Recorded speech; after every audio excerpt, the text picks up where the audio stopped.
SPAK ka përfunduar hetimet dhe ka dërguar për gjykim dosjen penale për veprën shkelja e barazisë në tendera në ngarkim të Benet Becit dhe disa ish-zyrtarëve të Kesh. Së bashku me Benet Becin, SPAK ka marrë të pandehur Adela Ruko, Edlira Mitrushi, Jonit Kazani, Yll Kanishku, Premtim Dauti dhe Rudin Gjoni.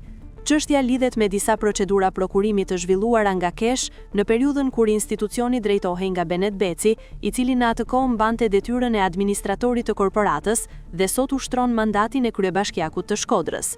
Sipas SPAK, hetimi ka provuar se në cilësinë e titularit të autoritetit kontraktor, Benet Beci ka vepruar në bashkëpunim me njësinë e prokurimit dhe Komisionin e Vlerësimit të Ofertave, duke paracaktuar fituesin e procedurës dhe duke krijuar avantazhe të padrejta për shoqërinë Consulting and Management Albania SHPK.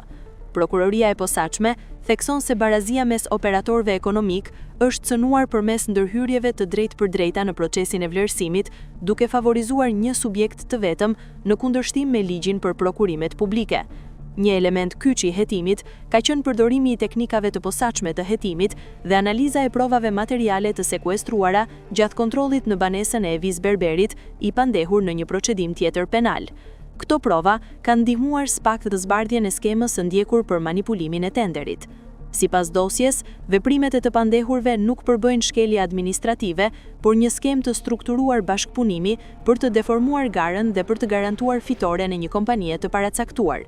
Dërgimi i çështjes për gjykim shënon fazën ku përgjegjësia penale e ish-drejtuesit të Kesh dhe zyrtarëve të tjerë do të vlerësohet nga gjykata mbi bazën e provave të mbledhura nga SPAK.